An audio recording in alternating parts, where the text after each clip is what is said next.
Bakro bersama Titi Aspirasi Guru PGRI Kabupaten Serang ini berada di tengah-tengah pondok pesantren yang sangat megah di Tanjung Peja, namanya Sohibul Muslimin di Kecamatan Tanjung Peja. Telah hadir di tengah-tengah kita dalam acara ngobrol cerdas dengan hati atau ngoceh. Kembali Abang Pro telah ditemani oleh 3 orang narasumber yang luar biasa, mudah-mudahan menginspirasi semasa Ramadan tahun ini. Yang pertama, Al-Mukarram Bapak Kiai Haji Taidman SHMH. Beliau adalah pendiri dan pengasuh pondok pesantren Sohibul Muslimin Tanjung Peja.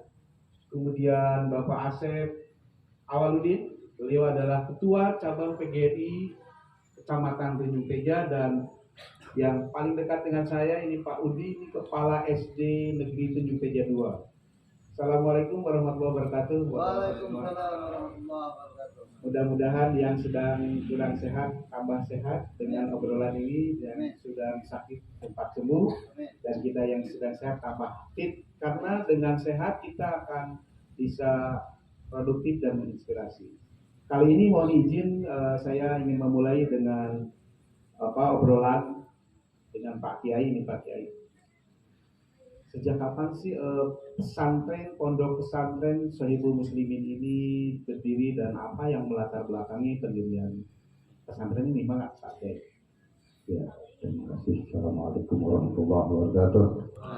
Alhamdulillah, terima kasih. Pertanyaan yang luar biasa, singkat, tapi jawabannya berat, Pak. Apa yang menginspirasi berdirinya pondok pesantren Sohibul Muslimin? Dalam benak saya tidak banyak, hanya berdoa siang malam semoga lahir dari sini nanti satu saja presiden Republik Indonesia. Amin. Satu presiden Tanjung Peja, luar biasa. Itu ya? Ya.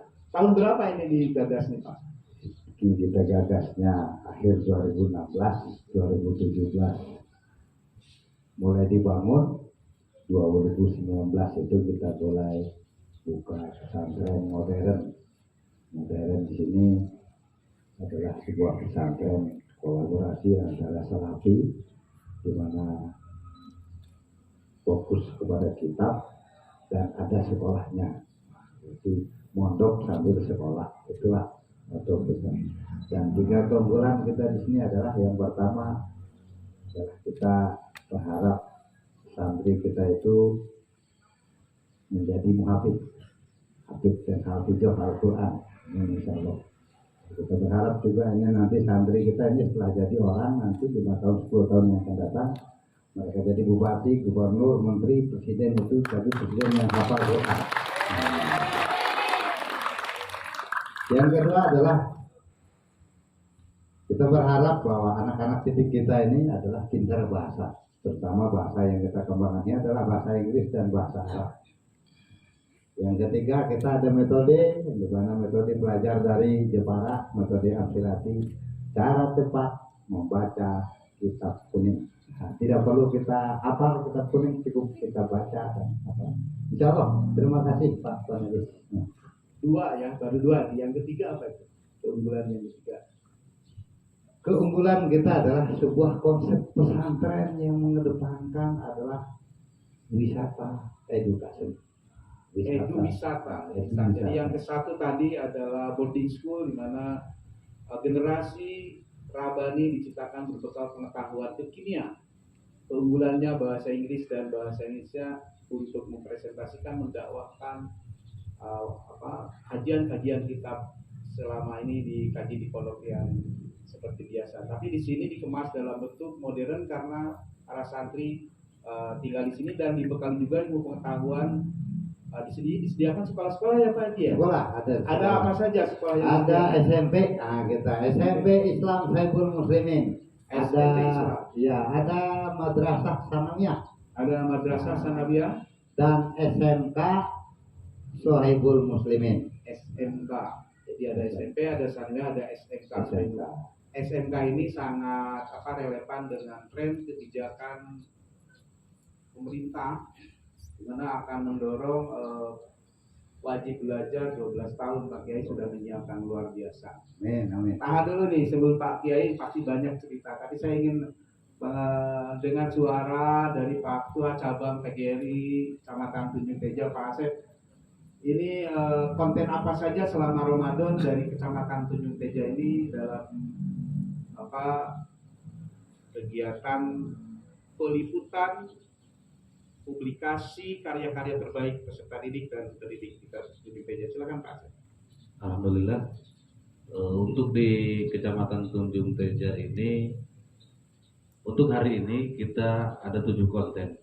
Sebenarnya masih banyak konten-konten yang lainnya, cuma karena keterbatasan waktu untuk di hari ini kita hanya 7 konten saja. Yang terutama konten-konten itu diisi oleh guru, siswa, dan sebagian dibantu oleh Pak Kiai dari para santri di Sohibul Muslimin ini. Apa saja itu 7 konten itu Pak? 7 konten itu yang pertama tilawatil Quran, lalu azan, lalu tadi ada kuliah 7 menit atau kultum, ada juga tausiah, tadi juga ada penampilan anak-anak kita yang energik di Marawis, lalu ada doa keseharian atau doa buka bersama, ya doa harian, dan tadi saya lupa lagi. Dan terakhir yang ini sebenarnya podcastnya ya, gitu. Ngobrol Cerdas dengan Hati. Pemirsa TV Aspirasi Guru Inspirasi Indonesia, sebelum lanjut tunggu yang satu yang mau lewat ini. Aspirasi Guru Inspirasi Indonesia, kita masih melanjutkan obrolan dengan Pak Asep, Ketua Cabang PGRI Tunjung Teja. Pak Asep, pesan-pesan moral apa untuk para guru, para siswa di sekitar Tunjung Teja ini sekaitan dengan program-program pemerintah dan capaian pembelajaran, Pak? Oke. Untuk capaian pembelajaran, PGRI Tunjung Teja berharap bisa masuk ke semua lini.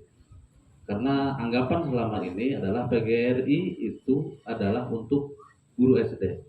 Tapi kami buktikan bahwa PGRI ini milik semuanya, bukan hanya milik yang di bawah naungan Dinas Pendidikan, tapi kami juga PGRI adalah milik di bawah naungan juga Departemen Agama. Seperti itu. Dan untuk guru-guru, saya harapkan para guru di Tunjung Teja mampu terus untuk belajar, mengembangkan kemampuan dirinya dalam mengajar. Karena ada pepatah mengatakan jika guru berhenti untuk belajar, sudah berhenti saja untuk mengajar. Itu seperti itu. Nah, pemirsa, catat tuh. Ketika guru berhenti belajar, maka sudah berhenti saja mengajar. Saya sepakat. Ini mirip dengan tesis saya nih tahun 2022 ketika saya diuji di Senayan, Pak Asep. Saya dalam salah satu paragraf itu mengatakan ketika guru berhenti belajar, maka dia kehilangan haknya untuk mengajar. Kenapa? Karena ilmu itu terus berkembang. Jadi sang pembelajar sepanjang hayatlah yang akan mengimbangi dunia dan bahkan mewarnai dunia. Saya kira itu. Ini yang sedang dikembangkan di Sohibul Muslimin Tunjung Teja, pemirsa TPS Aspirasi. Di sebelah saya ini ada kasepuhan, ada teman seperjuangan saya di Tunjung Teja. Beliau ini adalah Pak Udi, Kepala SD Negeri 2 Tunjung Teja. Apa kabar Pak Udi? Ini udah lama tidak bertemu nih. Alhamdulillah. Sehat. Bertemu dalam acara Ngobrol Cerdas dengan Hati. Tadi sudah menyimak bagaimana visi misi pesantren Sohibul Muslimin, kemudian harapan pesan moral dari Ketua Cabang. Sekarang sebagai kepala sekolah, apa yang Bapak harapkan terhadap guru-guru di sekolah yang Bapak pimpin? Silakan Pak. Baik, terima kasih. Assalamualaikum warahmatullahi wabarakatuh. Terima kasih kepada pimpinan Pondok Pesantren Bapak Firman Elon SH, juga pengurus Ketua PGRI Cabang Tunjung Teja Pak Asep Alwin, juga termasuk saya katakan ini orang tua saya juga, karena beliau juga bersama-sama, beliau juga sebagai kepala SMP 1 Tunjung Teja. Cuma beliau sekarang sudah karirnya naik menjadi pengawas di Kabupaten Serang. Baik, kaitan dengan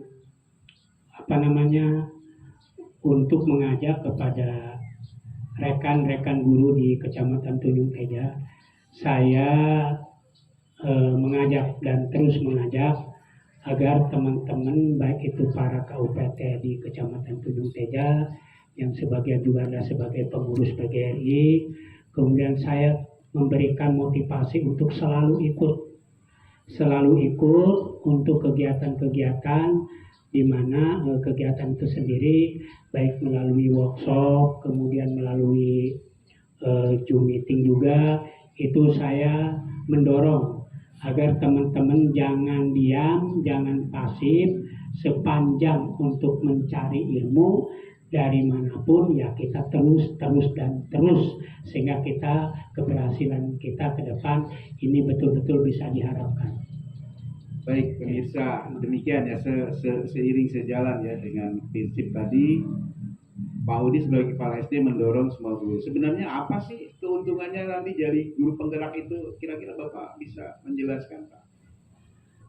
Jadi keuntungan daripada guru penggerak sesuai dengan aturan bahwa Menristek sekarang Bapak Nadiem itu menganjurkan bahwa pendidik diharapkan untuk mengikuti daripada guru penggerak. Kenapa? Ini bukan hanya guru penggerak, termasuk kepala sekolah penggerak. Apabila beliau sudah masuk ke dalam guru penggerak dan kepala sekolah penggerak, insya Allah akan ada jalan keluar untuk menuju apa yang dicita-citakan oleh guru tersebut. Sehingga mereka bisa kemanapun tanpa mengikuti seleksi-seleksi daripada seperti yang sudah-sudah. Nah itu barangkali seperti itu. Ini kurang jelas nih Pak Udi nih. Kira-kira yang dituju itu apa karirnya, misalnya dari kepala sekolah, pengawas atau apa-apa, atau mutasi atau gimana nih? Jadi begini, kalau misalnya sekarang itu kan ada aturan bahwa apabila guru itu ingin menjadi kepala sekolah, maka aturannya dia harus menjadi guru penggerak dulu. Nah, itu poinnya pemirsa TV Guru penggerak. Ya, tahan Pak. Kita lanjut ke Pak Kiai ini. Beliau sedang merintis generasi-generasi yang akan menjadi pengisi Indonesia ke depan sesuai dengan cita-citanya. Satu saja jadi presiden. Nah, untuk mewujudkan itu apa saja Pak strategi yang dibangun di pesantren ini? Selain tadi membangun sekolah, ada SMP, Sanawiyah, ada SMK, apalagi Pak yang dikembangkan? Silakan. Jadi satu yang paling berat ini adalah ketika kita ini punya tujuan Pak. Jadi ketika mereka masuk ke pesantren itu harus ditanya dulu tujuannya apa pesantren itu. Ketika tahu tujuannya, maka dia tahu arah hidup dia yang akan datang. Jadi, yang paling penting bahwa mereka harus dibina disiplin hidup. Nah, dipersiapkan diri dari sekarang ini untuk menjadi orang besar. Nah, kalau kita ini sudah terlambat Pak, sudah nggak bisa lagi mempersiapkan diri. Mereka ini ketika umur segini ini, insya Allah ini bisa dipersiapkan untuk jadi orang besar, untuk jadi orang hebat. Di sekolahnya nanti saya sampaikan juga kepada Pak Ketua bahwa nanti 5 tahun yang akan datang S1 itu sudah tidak laku. Nanti itu ada S2, S3. Anak-anak saya harapkan ketika lulus dari sini wajib kuliah. Terima kasih. Luar biasa. Pemirsa TV Aspirasi Guru, di tengah kita ini tadi Pak Asep bicara menghimbau tentang bagaimana sekolah penggerak ya atau calon guru penggerak. Beliau sendiri saya tahu itu kemarin dalam pengumuman itu tadi pagi itu lulus tahap pertama calon kepala sekolah penggerak. Nah ini calon kepala sekolah penggerak nih, ceritakan Pak Asep untuk menginspirasi bagaimana sih caranya kok bisa lulus begitu ini, apa memang susah atau mudah nih? Silahkan Pak Asep. Ya, hal yang menarik, alhamdulillah pemerintah sekarang telah menyiapkan berbagai portal untuk para guru untuk belajar. Jadi portal bagi para guru untuk belajar. Jadi dengan mendukung kurikulum Merdeka Belajar, jadi kita bebas mau belajar kapanpun dan dimanapun, mau bagi siswa ataupun bagi para guru. Contohnya ketika kemarin ada pembukaan sebagai sekolah penggerak, saya waktu itu daftar dan itu ada 8 esai yang harus diisi. 8 esai, tapi 8 esai itu anaknya banyak ternyata, nggak ikut KB itu ternyata itu soal. Dan Bapak bisa jawab karena apa yang ditulis itu sesuatu yang belum dilakukan atau memang yang sudah dilakukan, Pak? Pertama, pertanyaan itu adalah hal yang pernah saya lakukan. Hal yang pernah saya lakukan dalam memotivasi peserta didik juga masyarakat sekitar.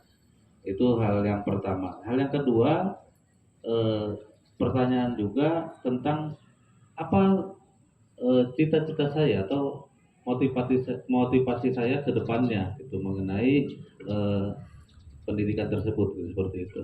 Nah, pemirsa TV Aspirasi Guru, ada benang merah.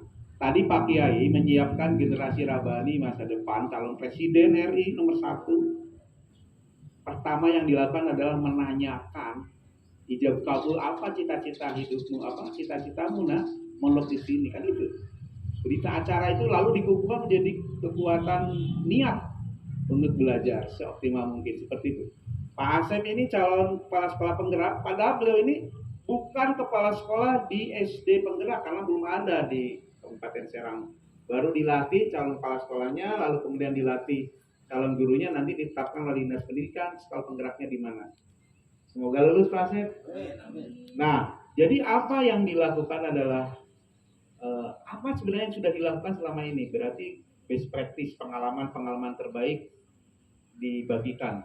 Inilah TV Aspirasi Guru hadir untuk mengungkap good practice atau praktek-praktek baik yang terjadi di pondok-pondok pesantren, sekolah-sekolah, pengalaman Pak Kiai, Pak Ketua Cabang, dan Pak Kepala nih. Tentu Pak Kepala juga punya pengalaman terbaik sebagai kepala sekolah memotivasi guru, misalnya adakah yang sudah berhasil Pak selama ini untuk yang menjadi penginspirasi? Walaupun bukan guru penggerak, tapi sebenarnya sesungguhnya mereka itu sudah menjadi penggerak karena menginspirasi dan menggerakkan orang lain. Bangga Pak? Bangga. Ya, baik, terima kasih. Kaitan dengan guru penggerak, nah ini alhamdulillah. Tadi saya katakan di awal bahwa saya selalu memberikan motivasi kepada teman-teman. Apalagi sekarang guru dituntut harus memiliki yang kita sebut dengan akun itu Pak Asep ya, akun belajar ID. Nah di situ teman-teman dipacu untuk selalu ikut. Dalam artian ketika ada mengikuti bintek-bintek, maka akun tersebut adalah dimasukkan ke dalam. Nah kemudian hal yang lain, saya juga memberikan motivasi kepada teman-teman untuk selalu mengikuti. Tadi dikatakan baik itu guru penggerak termasuk kepala sekolah penggerak. Alhamdulillah di Tunjung Teja ini saya merasa bersyukur. Artinya motivasi, adanya pembina pengawas juga. Kemudian ini alhamdulillah di Tunjung Teja 5 orang Pak Kiai, 5 orang yang sudah masuk ke dalam kepala sekolah penggerak. Calon kepala sekolah penggerak, iya.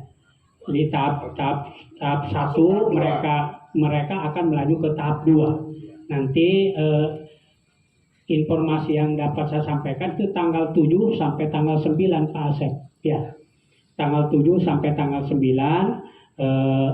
itu beliau melakukan kegiatan tahapan-tahapan langkah berikutnya. Jadi selalu motivasi, alhamdulillah. Termasuk Pak Saipudi juga, barangkali depan kita juga masuk, saya merasa bersyukur. Berarti motivasi dari saya kepada teman-teman, kemudian direspon, itulah barangkali satu motivasi yang sangat saya dorong kepada teman-teman. Malah dalam ketika rapat juga Pak, sering saya memberikan motivasi, ikut. Dan mudah-mudahan itu yang dapat saya memberikan motivasi kepada teman-teman. Terima kasih Pak Udi. Pemirsa TV Aspirasi Guru, kalau secara psikologi ya, seseorang berhasil itu dipengaruhi oleh motivasi dari dalam dirinya internal. Tadi ditanya oleh Pak Kiai, motivasi internal Pak Asep mau jadi apa. Tapi kemudian beliau ini sebagai pimpinan kepala sekolah memberikan motivasi juga. Inilah motivasi eksternal. Baik pemirsa TV Aspirasi Guru, makin enak ini kita masuk lagi ke Pak Kiai. Tentu saja harapan-harapan yang ingin dimunculkan ke depan Pak Kiai dengan jumlah santri yang ada, inginnya seperti apa ke depan harapannya. Mudah-mudahan para stakeholder bisa beralih pandangannya datang ke sini. Para calon santri silahkan daftar segera. Ini alamatnya di running text di bawah ini. Keren. Satu orang jadi presiden dari Tunjung Teja, Sohibul Muslimin. Bangga Pak, harapannya Pak. Insya Allah mudah-mudahan ke depan ini menjadi marwah tersendiri. Karena kita berharap ini menjadi pesantren terbesar, Pak. Terbesar.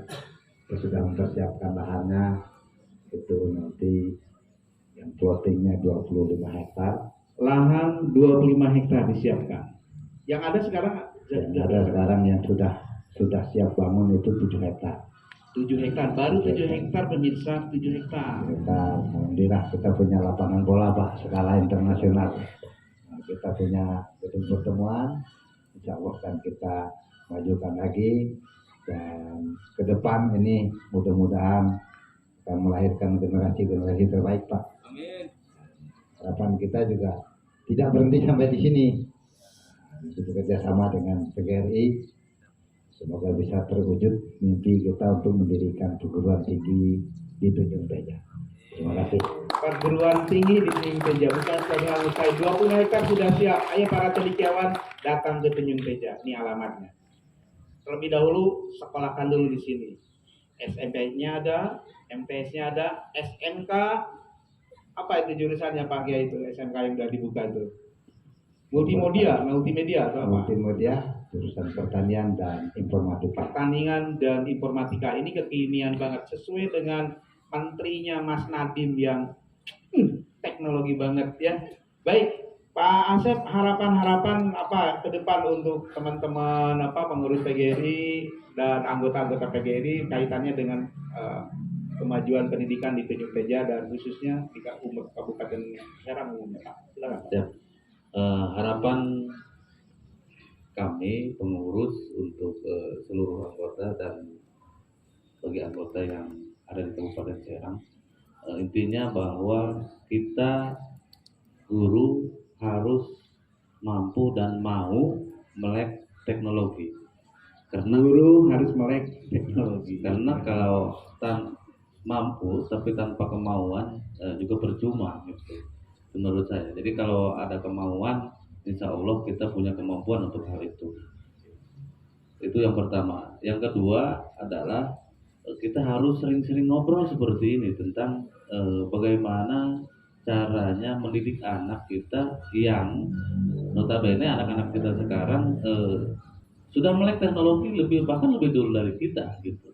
Jadi kalau kita ketinggalan dalam hal teknologi, ya apapun yang kita obrolkan akan menjadi angin lalu bagi mereka seperti itu. Guru menanyakan sebuah pertanyaan, anak sudah tahu jawabannya, cek nanya ke Bang Google. Padahal pertanyaannya belum selesai, mungkin tidak sekarang, sangat mungkin. Tapi apakah posisi guru akan tergantikan dengan teknologi? Pak Udi jawabannya, mana Pak? Jawab tuh Pak. Nanti peran guru masih dibutuhkan atau tidak dengan adanya teknologi ini? Ayo Pak. Baik, terima kasih. Yang namanya guru tidak bisa dihilangkan. Mulai dari pra ke alam dunia sampai akhir, ya tidak bisa digantikan. Walaupun dengan teknologi yang semakin maju, nah itu barangkali ya tetap saya katakan yang namanya guru tidak bisa digantikan oleh siapapun. Kaitan dengan teknologi itu kita mengikuti dengan penyesuaian dengan perkembangan. Karena sekarang perkembangannya teknologi, maka ya siswa, guru juga tetap dipacu. Kalau seandainya guru diam saja, kata Pak Ketua Cabang tadi, ya barangkali apa jadinya. Apa yang diharapkan dari sosok guru sehingga tidak bisa digantikan oleh teknologi? Soal pengetahuan apapun ada di Google, Pak. Iya. Tetap aja, Pak. Apa yang diharapkan dari sosok guru terhadap siswa yang tidak bisa diganti oleh teknologi? Harapan yang karena guru itu tadi saya katakan karena Google itu boleh dikatakan sebagai pusat itunya, pengetahuan. Ya. Tapi yang namanya kaitan dengan mendidik dari awal itu kan tetap Pak harus ada guru dulu.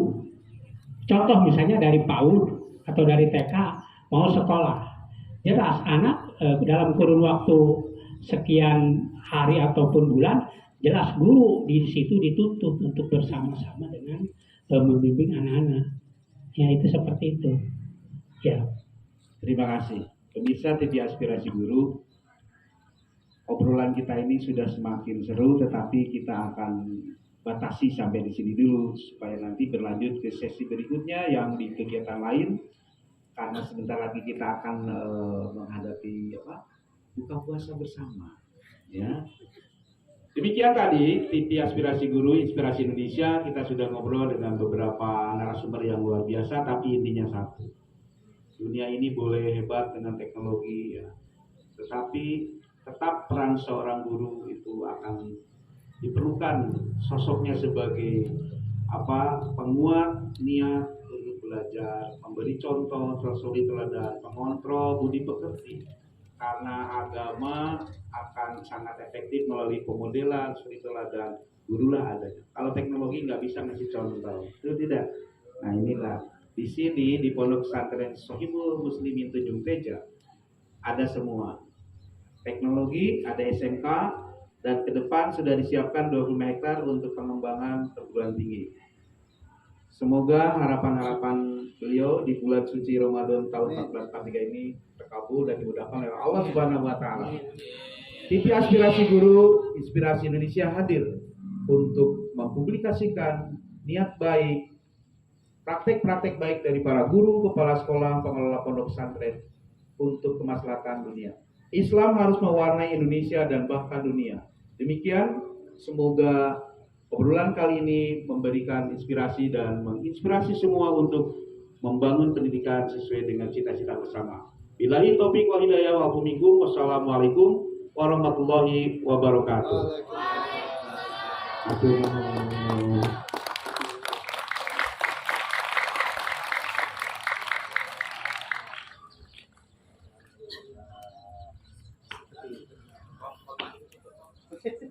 Seperti itu, setuju ya? Oke, ditunggu partisipasinya. Mudah-mudahan pesantren ini sesuai dengan cita-cita Pak Kiai tadi tercapai gara-gara para santrinya, para kiai dan semua PGRI secara masif, terstruktur dan sistematis melaksanakan program efektif dakwah arah zaman 4.0.